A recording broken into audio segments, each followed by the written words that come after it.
Hey guys, I'm going to show you the three different fire team formations you'll use at OCS. Okay, so you're going to use them for SULE 1. SULE stands for Small Unit Leadership Exercise. Okay, so you'll have two SULEs, SULE 1 and SULE 2. We're just going to focus on SULE 1 because it's only a fire team size element and that's what we're working on. All right, so the first formation that you're going to do when you're going to go to an objective, you're going to go immediately into a column formation. Okay. So you're going to go first from column formation, then to wedge formation, then to skirmishers left or skirmishers right on line. Okay? All right, so column formation. The first person in the front is going to be your pointman. That's your ready. Then your team leader, then your fire, then the assist. Okay? So the team leader, that's going to be you, and then the fire, so that's the heavy gunner, and then the assist, he basically has the ammunition, and he's the assistant gunner for the heavy machine gun. Okay? So notice that the ready is in alignment with the fire and the team leader is in alignment with the assist. Okay, so here we have the direction of movement, which is forward. All right, so this column formation is designed for two things, speed and control. All right, so whenever they ask you what's column formation for, you say speed and control.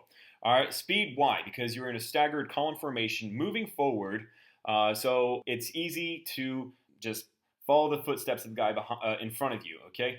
In the two next formations, you'll see everyone's kind of more spread out. So if you're going through the forest, you're not in in a file. You're going to be on a line, and it's different. So it's harder to move around. Here, you're one behind the other. Yes, you're in a staggered column formation, but it's easier to walk forward in this formation. Control, the reason is you're not staggered too far away from each other. You're pretty close. And so the team leader can have easy control of his fire team. The reason being is this formation is not designed for security. Here you're far away from the objective, far from the enemy. You're not expecting enemy contact. However, if that were the case, you're expecting it to come from the flanks. Okay, so you'll be able to address that threat on the flanks because you're staggered. All right, so if we have a contact to the left, so bang, bang, the team leader will shout out, contact left. Everyone will hit the deck and respond to that threat. Okay? All right, same thing for the right. Bang, bang, contact right. Everyone will respond to that threat. So no one is in another person's way, in anyone's way. Okay? So here, everyone can actually respond to that threat. All right, so now we're going to go into wedge formation. So wedge formation, I'm going to show you how to switch from column formation to wedge formation using a little trick. It's pretty easy. Always remember, all right, whenever you're switching from column to wedge and then from wedge to skirmishers left, well, it's always the person most to the rear who's going to push the guy in front of him to the right, okay? He doesn't actually go up there and then push him to the right, but just have that image, that mental image of, okay, the person most to the rear just moves forward and pushes that guy to the right, okay? Everyone moves in harmony, okay? The team leader here, he's the one who's going to do the hand and arm signal for wedge formation, so everyone notices that, and everyone gets in that formation. So, but just know, basically the ready and the fire, they're just going to kind of stay where they are. And then the team leader and the assist, they're the only ones who can move. So you just do this upside down L movement, just as such. And so you have your ready, team, fire, assist. All right, in a clockwise motion, ready, team, fire, assist. So wedge formation is designed for all-around security, also known as 360 security. Okay, the reason being is that at least 3 personnel can respond to the threat. Okay, from the front, rear, and the sides. All right, so let's do a quick example. So from the left, bang, bang. All right, team leader will shout out, contact left. 3 personnel can respond to that threat, okay? All right, for the front, bang, bang. Contact front, 3 can respond to that threat. Now for the right, let me show you, bang, bang. Contact right, 3 can respond to that threat. And then for the rear, you already know it, bang, bang. Contact rear, and 3 personnel can respond to that threat.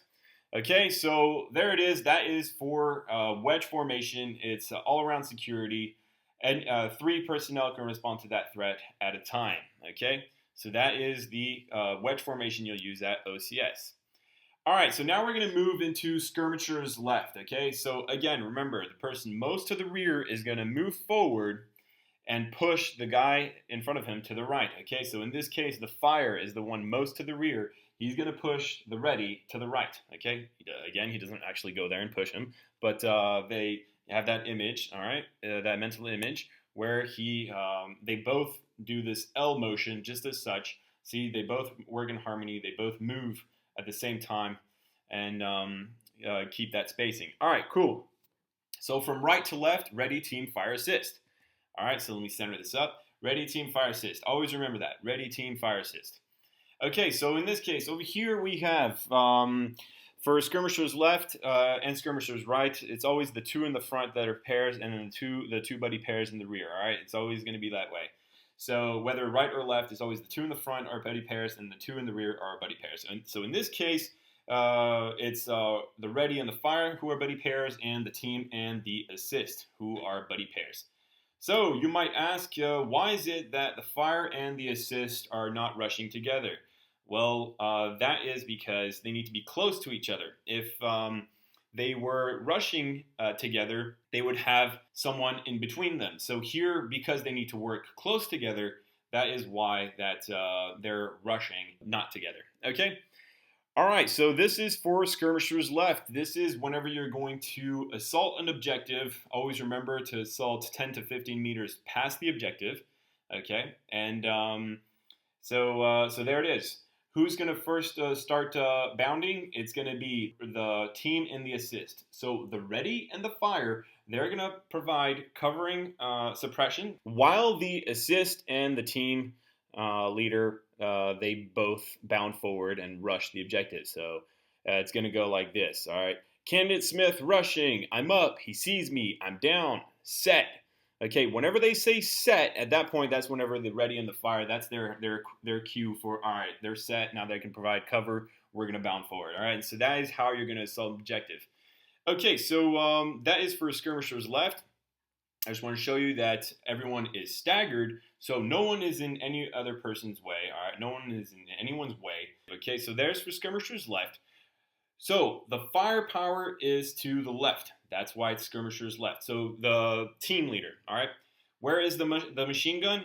Well, the machine gun is the fire, so he's on the left. Okay, so that's why this is called skirmishers left. Skirmishers left is the firepower is to the left of the team leader.